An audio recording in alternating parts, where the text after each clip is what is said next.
Bueno, chicos, esperemos un ratico más a ver si entra alguien más y comenzamos.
Buenas, buenas. ¿Me escuchan ahí bien? Sí, profe. Sí, profe. Bueno. Entonces, ¿cómo están, chicos? Espero que estén bastante bien. Vamos a empezar entonces con la charla de arte y animación para videojuegos. Entonces, pues, si han estado pendientes y vieron como las charlas anteriores, las que dio Sebastián y las que dio Juan Diego, pues mucho de lo que vamos a hablar ahorita también está relacionado con lo que ellos hablaron. Pero sin embargo, pues me gustaría empezar esta charla hablando primero con esta pregunta. ¿Los gráficos son importantes en los videojuegos? Entonces, uno puede tener varias respuestas para esto, dependiendo pues de lo que crea, de cómo los gustos que uno tiene y todo eso. Algunos podrán decir, no, no es importante porque pues yo puedo jugar cualquier tipo de juego con cualquier tipo de gráficos. Otros dirán como, no, yo solamente puedo jugar con gráficos hiperrealistas. Entonces, aquí la vaina es que no importa qué tipo de gráficos ustedes tengan, no dejan de ser gráficos. O sea, los gráficos son muy importantes en los videojuegos. Porque no interesa si es realista, si no interesa si es low poly, no interesa si es pixelar. Los gráficos van a definir que también se va a ver su videojuego. Entonces, sabiendo esto, que los gráficos siempre son muy importantes porque es la forma en la que nosotros vamos a vender nuestro producto, nuestro juego a los posibles jugadores o posibles compradores, entonces es muy importante tener una muy buena dirección artística, ¿sí? ¿Y por qué les digo esto? No se los digo por decírselos. La dirección artística y que un juego esté cohesionado y que todo haga parte armonizada del videojuego es muy importante. Si no, tendremos cosas como esto. Entonces, no sé si ustedes lo conocen, es un juego que se llama Furfun. Es un juego horrible en todos los sentidos. Y nosotros acá podemos ver ejemplos de cómo no llevar estas cosas. Porque fácilmente, miren, por ejemplo esa torre, la torre que tenemos ahí puesta, tiene gráficos, texturas realistas y luego miren, tenemos el árbol de al lado con un estilo extremadamente low poly, con texturas pintadas a mano y muy caricaturizadas que no pegan un pelo con nada de lo que está. Y acá podemos ver como más ejemplos de esto. De esta falta de cohesión del mundo, donde técnicamente si se llega a ver algo más o menos bonito es porque simple y llanamente están usando un shader que pues intenta cohesionar todo, pero es muy difícil. Y luego otra mala dirección artística nos trae a cosas como esto, que pues si ustedes han visto y han estado en las redes sociales últimamente, es un juego que tiene unos gráficos muy bonitos, muy realistas y que no pegan un pelo para nada con este tipo de juegos. Entonces, ¿qué intentaron hacer los creadores de Concord? Dijeron, métele realismo. Y cuando tienen aliens, tienen gente caricaturizada, tienen poderes y mal realismo. ¿Sí? Entonces es como que no, y ahorita lo vamos a ver, el realismo no lo es todo en un videojuego. A veces uno tiene que fijarse más por la estilización de algo que por irse por algo extremadamente hiperrealista. Entonces acá tenemos un ejemplo de cómo salió esto fatal. Si ustedes han visto más ejemplos en internet de personajes de Concord, el diseño de personajes es horrible, el mundo no tiene mucha coherencia, solamente... no, es espantoso. Entonces...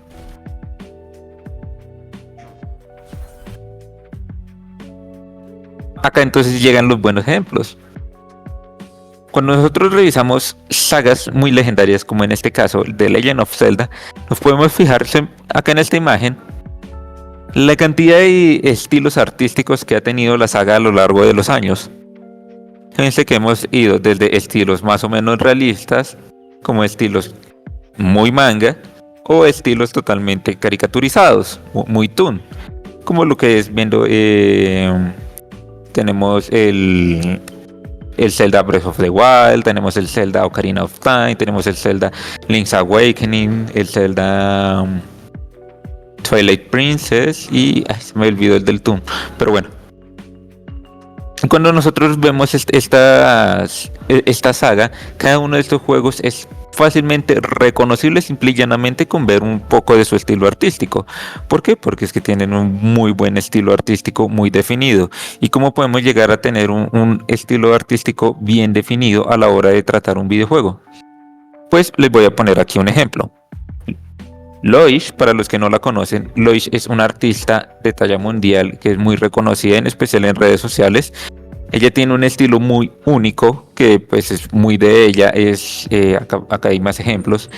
Ella tiene un estilo muy estilizado donde a ella no le interesa casi el realismo, sino lo que le interesa es la estética de la imagen. Entonces ella busca muchísimo el recorrido de las formas, el recorrido de las luces para generar y el contraste de los colores para generar sensaciones con los personajes. Y ahora, ¿por qué les muestro esto? Pues resulta que es que ella fue la inspiración y hizo parte de la dirección artística de, si ustedes lo conocen, la mayoría espero que lo conozcan, el videojuego Horizon Zero Dawn. Ella fue la diseñadora de personajes, ¿sí? Y casi toda la estética del juego está muy dada y muy inspirada en el estilo de Lois. Claro, nosotros vemos el juego y vemos como un estilo más realista, pero es que todos los entornos, los diseños, los colores de los biomas están inspirados muchísimo en los estilos que ella hizo. Entonces, por ejemplo, la protagonista, el diseño de personaje lo hizo ella, pues ya después lo modificaron un poquito para llevarlo al 3D. Pero entonces, ¿qué les recomiendo yo? Cuando ustedes vayan a empezar con el desarrollo de un videojuego, entonces busquen estilos artísticos reconocibles y luego intenten replicarlos. Entonces, por ejemplo, acá, este no es un artista concreto, bueno, sí, tiene nombre, pero no sé cómo se llama. Y ¿qué es lo que les estoy mostrando? Este estilo que es como de pintura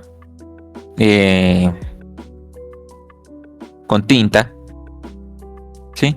Entonces solamente hecho a punta de líneas, a punta de rayas, las sombras también son así, tramas hechas con muchas líneas. Y esto inspiró a este juego, que se llama Canvas of Kings, que es prácticamente un generador de mapas donde ustedes pueden crear una aventura. Entonces fíjense que la estética está dada precisamente por un estilo artístico hecho a mano y en tintas. Este juego es precioso, si lo quieren se lo recomiendo que lo busquen, Canvas of King. Luego tenemos otro ejemplo. ¿Cuántas personas ustedes no conocen que pintan en acuarelas o cuántos cuadros por acuarelas ustedes no han visto? Y entonces esto nos lleva a, por ejemplo, este juego. Se llama Dorkdon. What is your first memory? Pues, Mine is somewhere in the last few months before my 13th birthday. This is wow. We'll have fun, the two of us. entonces podemos ver aquí como la estética que ellos escogieron de pinturas hechas en acuarela influyó todo el apartado artístico del videojuego. Entonces ellos escogieron un tipo de arte y ese fue el que implementaron en el resto del juego. Y si nos vamos por algo más tradicional, pues tenemos a Dragon Ball, donde pues a partir de la estética del manga y del anime, pues tenemos una infinidad de juegos que se basan en eso, en los diseños de los personajes y todo eso. Acá pues podemos ver una clara pues cambio de escenario, simple y llanamente pues por los cambios de tecnología y de que pues este es un juego de peleas y acá el escenario es... Pero sin embargo entonces todos los movimientos, las animaciones y todo esto está dado por el estilo artístico de Akira Toriyama. ¿Listo? Entonces acá es que ellos cogen un estilo artístico de un artista o un tipo de arte y luego lo empiezan a traducir al juego. Entonces esa es la forma principal. Entonces, ya que ustedes están empezando con el desarrollo de sus juegos, entonces, ¿qué les recomiendo yo? Busquen un artista que les guste muchísimo y digan, aparte, como este artista queremos representar el juego. Y con eso ustedes pueden intentar replicar el arte de él y que todo el juego esté cohesionado con todo esto. Para eso, en la industria de los videojuegos existe la figura del director de arte. Normalmente el director de arte es el que se encarga de hacer como los conceptos finales y en base a esos guía a todo el equipo para decirle esto está bien, esto está mal. Entonces ustedes ahorita son equipos que pueden llegar hasta 5 personas, entonces el que se va a encargar del arte pues se va a encargar de todo, pero entonces yo no les recomiendo que por ejemplo empiecen a descargar solamente assets al azar, sino que tiene que tener como una coherencia. Cámbienle los colores, cámbienle el estilo, porque pues toca que se vea todo cohesionadito, ¿no? Entonces, ¿qué tipos de arte podemos utilizar? Entonces acá vamos a hablar un poquito de los estilos artísticos que más comunes que se utilizan en la industria de los videojuegos. Y empezamos por uno de los más famosos para los videojuegos, el pixel art. El pixel art es el más clásico de todos los estilos de videojuegos y es fácil porque con este fue el que inició todo. Hoy en día el pixel art no es un estilo de arte que sea obligatorio como si lo fue en el inicio de la industria, porque ya es más una decisión estética. Se va a caer el cielo por acá. Y si ahorita utilizamos el pixelar es simple y llanamente por cuestiones estéticas. Entonces, fíjense, me encanta muchísimo este ejemplo. Es como los mismos artistas han logrado llevar el pixelar a otro nivel, que ya no es como algo tan sencillo como lo era en la era clásica de los videojuegos, sino que ahora le dan como un toque un poquito más artesanal. Entonces tenemos aquí, por ejemplo, estos dos ejemplos también adicionales. Fíjense cómo ya las tecnologías actuales nos permiten generar cosas como la de la izquierda, con animaciones súper detalladas, con colores, con gradientes y todo eso. Y esto no deja de ser pixelar. Como también pues tenemos estilos un poquito más tradicionales, como es el de la derecha, que es muy parecido al estilo que utilizaban los Zelda, algunos Zeldas ya no tan clásicos, como es el Minish Cap o el Zelda Link's Awakening. ¿Listo? Y bueno, aquí les comparto como una curiosidad adicional con respecto al pixel art. Es que nosotros vemos el pixel art así, como a la izquierda, porque nuestras pantallas ya tienen una resolución gigantesca.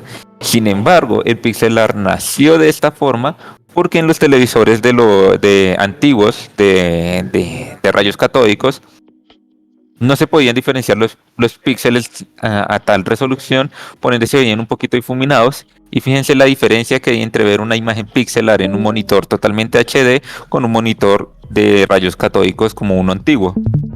Entonces se nota bastante la diferencia. Entonces acá tenemos otro ejemplo, por ejemplo con Drácula de Castlevania. Fíjense que para todos aquellos que son como que alcanzaron a jugar en esa época de los televisores retro de los catódicos, como que no se sentían tan mal los gráficos en esa época, ¿no? Y es porque por lo mismo la distorsión, los diseñadores de videojuegos jugaban tanto con la distorsión de los píxeles que pues lograban generar una sensación un poquito más de realismo a punta de solamente los cuadritos que nosotros conocemos hoy en día.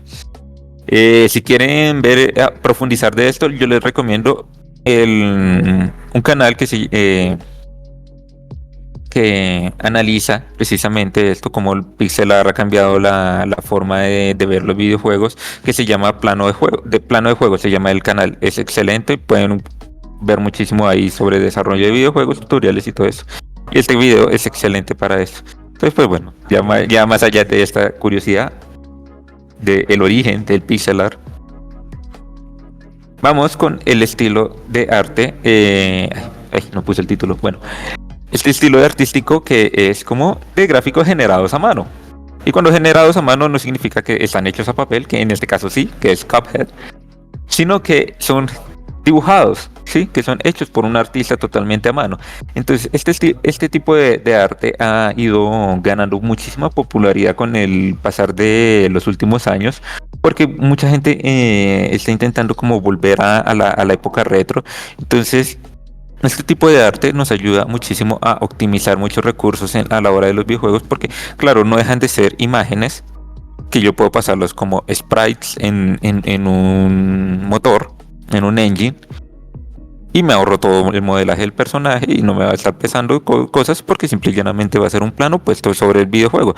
Entonces acá tenemos unos ejemplos de juegos que utilizan este tipo de estética. Tenemos a la derecha el videojuego que se llama Gris, es de un estudio venezolano. El juego es precioso, es increíble, está hecho totalmente con animaciones hechas a mano, digitalizadas y puestas en el juego. Como también tenemos a Hollow Knight, que si ustedes se fijan, eso no es pixel art, es un juego de plataformas muy clásico. Sin embargo, ellos decidieron darle un tipo de arte un poquito más definido, haciendo que pues no se juegue con los píxeles y más que todo llevando como un estilo de arte gótico, pero todo eso son animaciones hechas a mano, o en su defecto pues animación hecha por símbolos con los mismos motores con los que lo hicieron. En este caso Hollow Knight fue hecho con Unity, que seguramente los personajes y los fondos están rigueados, que pues, para los que no sepan, la palabra riguear son como esqueletos, como una marioneta, controles que les damos a los personajes para que moverlos como si fueran una marioneta. Entonces, siguiendo con el siguiente estilo más popular que tenemos hoy en día, es el estilo low poly. Este estilo es un estilo que pues es como al igual que el pixel art, una derivación que ya no, que ya se escoge más por estética que porque en realidad necesitemos recortar recursos. Y es que este estilo nació, fue precisamente en el inicio de los juegos 3D. ¿Por qué? Porque es que tocaba optimizar muchísimo las mallas de los personajes. No podíamos tener un árbol con 2 millones de caras porque se nos iba a explotar el computador simple y llanamente cargando el árbol y no íbamos a cargar el resto del juego. Entonces por eso tocaba reducir todo muchísimo. Entonces tenemos esta estética. Entonces, bueno, así era como se jugaba en esa época con el tema de los gráficos.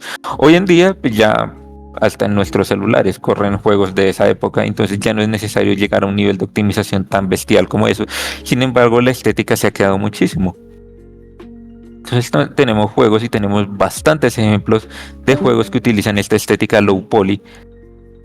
Algunos lo utilizan por cuestiones de que incluso quieren que su juego lo jueguen en Conchinchina en un computador dado por el gobierno, como otros que simple y llanamente es por la estética, que manejan todo así súper simple, porque no es algo que se vea mal. Como les decía, con una dirección artística buena, no interesa que no tenga esto los gráficos más realistas del mundo, esto se va a ver bastante bien. Y acá tenemos unos jueguitos. A mí, por ejemplo, mi recomendación personal es el juego que tenemos aquí arribita a la derecha, que se llama Dreget. Es un jueguito de pesca con tintes Lovecraftianos. El juego es excelente, es hermoso y no consume casi nada porque precisamente está hecho en low poly, que es una gran ventaja, ¿no? A pesar de que ya no es necesario guardar tantos recursos, igualmente no dejan de ser recursos que uno no gasta y el juego puede correr en cualquier lado. Así que esto también es un estilo de arte muy válido que ustedes pueden utilizar. Fíjense que la mayoría de veces se utilizan como colores muy planos. No es necesario ponerle muchas sombras, no es necesario ponerle mucho detalle a las texturas. Simple y llanamente como con que todo se vea cohesionado, basta.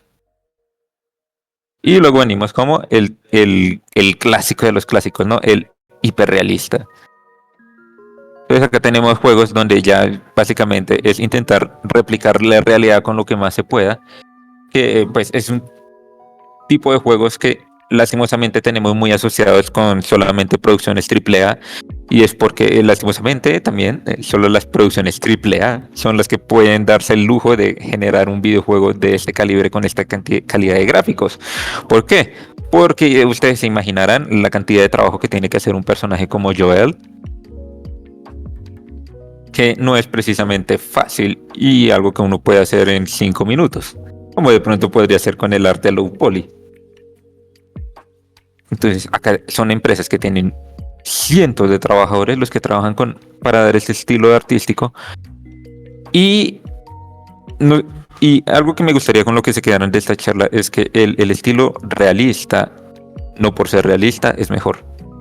Es lo mismo, es un estilo y es una decisión artística de hacer un videojuego así. Hay videojuegos que no funcionarían si fueran con estética realista, porque pues para qué. Se suele ver muchísimo, por ejemplo, Minecraft es un juego que tiene una estética bastante buena y por alguna razón siempre está saliendo un mod de Minecraft hiperrealista y a mí para qué carajos quiero jugar Minecraft hiperrealista. Sí, no es necesario, Minecraft se ve bonito así. Entonces no porque sea realista es mejor, además que pues también tiene sus limitantes, ¿no? Y luego pues ya tenemos como el punto medio de todos estos estilos que les acabo de decir, que es el estilo estilizado. Valga cerrar la redundancia.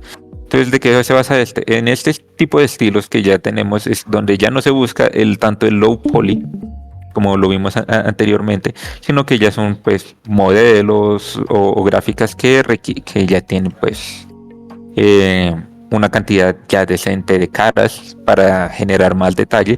Sin embargo, no buscan el realismo, buscan otra vez una representación de un estilo artístico bastante detallado. Entonces tenemos juegos en este estilo como pues ahorita el que les mostré, el de las acuarelas, que se me acaba de ir el nombre. Tenemos arriba el juego que sacó Riot Games de Ruined King, donde es una vista como aérea, pero todo el mapa está como pintado como si fuera un cuadro. Y tenemos también Ori and the Blind Forest, que también es un videojuego que utiliza muchísimo las combinaciones tanto de la parte manual artística que ya les mostré antes, como el modelado 3D, no tan low poly. porque a ellos lo que les interesa es que la estética se vea bien. Entonces es un estilo artístico que ha ido cobrando importancia con los años porque pues precisamente no requiere que tenga la cantidad de polígonos más pequeña del mundo, sino que ya pueden jugar con cosas más pesadas y todo eso. Sí, lo importante es la estética final. ¿Listos? ¿Y cuál escojo para mi juego? Entonces, se preguntarán y yo les diré un gigantesco depende. Depende. ¿Y de qué depende? De segundo cómo se mire todo depende. Pues no, lo primero es su presupuesto. Digamos que estando aquí en una Game Jam uno no mira tanto el presupuesto porque pues tiene recursos limitados. Sin embargo, en un proyecto grande nosotros vamos a estar mirando siempre muchísimo el presupuesto porque pues claro, muchas veces se tendrán en empresas grandes un presupuesto altísimo donde pues tendremos cosas como 20 millones de dólares para poder generar un juego. Entonces van a poder pagarle a muchos artistas y van a tener muchísima oportunidad de hacer más cosas, ¿no? Luego también tendremos las limitaciones de software. Lastimosamente, por ejemplo, el estilo hiperrealista no se puede correr en cualquier tipo de máquina y actualmente entre más se avanza la tecnología, pues más recursos pide y más se van quedando obsoletas muchas cosas. Entonces hay que mirar. Entonces, ¿ustedes qué tipo de juegos van a hacer? ¿Van a hacer juegos para que solo pueda jugarlo el 10% de la población porque son los que tienen las máquinas suficientes para correrlo? ¿O van a intentar sacar un juego que para llegar a la mayor audiencia posible? ¿Sí? Entonces es ahí donde ustedes van mirando estas cosas. ¿De qué más depende? Del tiempo. No sé si alguno de ustedes ha hecho a mí me encanta este dibujo, me causó mucha gracia, pero han hecho el ejercicio de intentar hacer un dibujo en 1 hora, 10 minutos, media hora, 10 minutos, 5 minutos, 1 minuto. Listo. Este Sonic es lo que sale cuando ustedes solo tienen 1 minuto para hacer algo. Sí, entonces el tiempo es muy importante. Entonces, ahorita tienen una semana entera para poder hacer su videojuego. ¿Qué les recomiendo yo? Hoy planeen y luego tienen el resto de días para poder empezar a generar su juego. Y no van a estar corriendo ahí al final. ¿Listo? ¿Y qué otra cosa? Pues el motor. Escribí motor, Dios mío. El motor de videojuegos. Tanto como lo escucharon en la charla anterior de mi compañero Sebastián, hay motores que permiten hacer ciertas cosas como otras cosas que no permiten hacerlo. Entonces, por ejemplo, ustedes no van a poder sacar un The Last of Us si están trabajando en RPG Maker. ¿Listos? Entonces, ustedes también tienen que ser muy conscientes de qué motor de videojuegos están utilizando para poder generar un apartado artístico y así mismo escoger cuál van a utilizar. Entonces yo les hago como esta pregunta. ¿Ustedes creen que estos juegos que les voy a mostrar funcionarían si no se vieran así? Entonces vamos con el primero. Vamos hablando con Cuphead.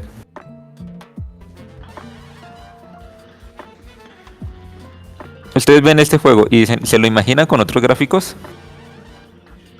Creo que no, ¿no? Y si tuviera otros gráficos seguramente no sería tan atractivo, seguramente no sería tan llamativo a la vista de la gente. Entonces, por ejemplo, pues, aquí yo para qué necesito un gráficos hiperrealistas, no. Sí. Entonces este es como nuestro...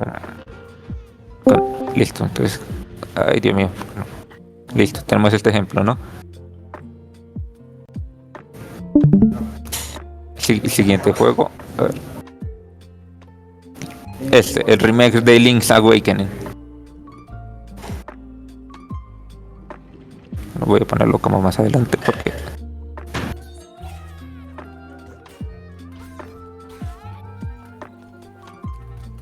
Fíjense como todo el arte que está aquí se corresponde con sí mismo, ¿no? Como si fuera como un poquito de plastilina, tiene como ese brillito ahí especial que lo hace sentir como si fueran jugueticos.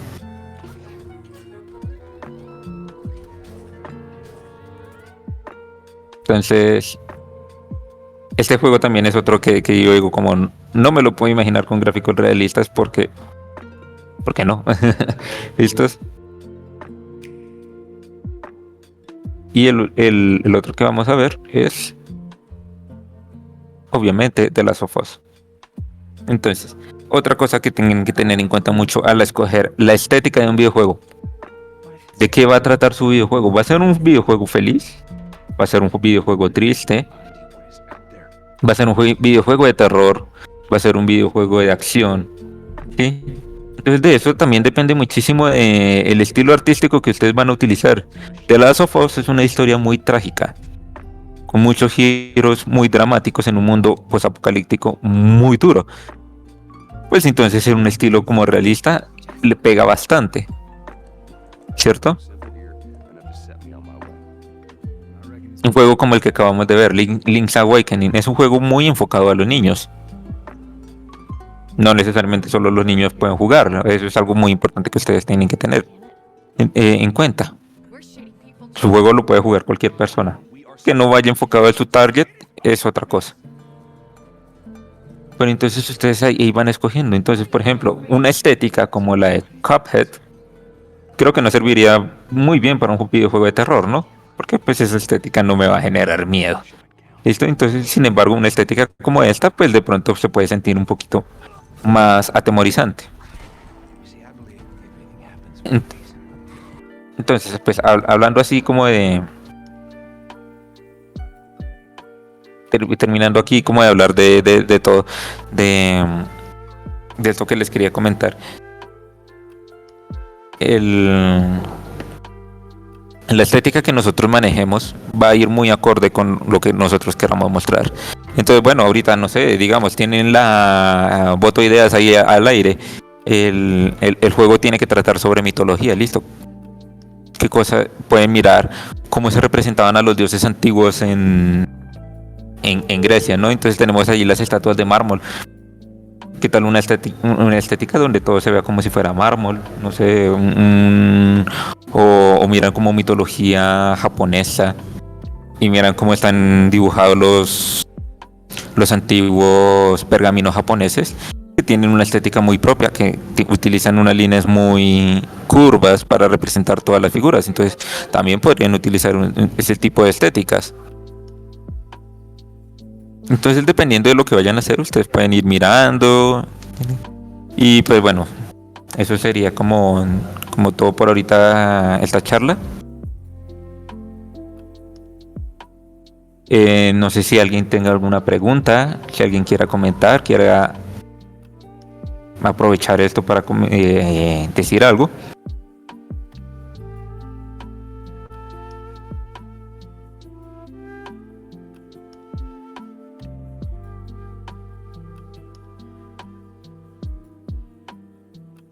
Bueno, nadie dice nada, así que o lo tomaré como o todos se durmieron o lo hice muy bien y no tienen preguntas.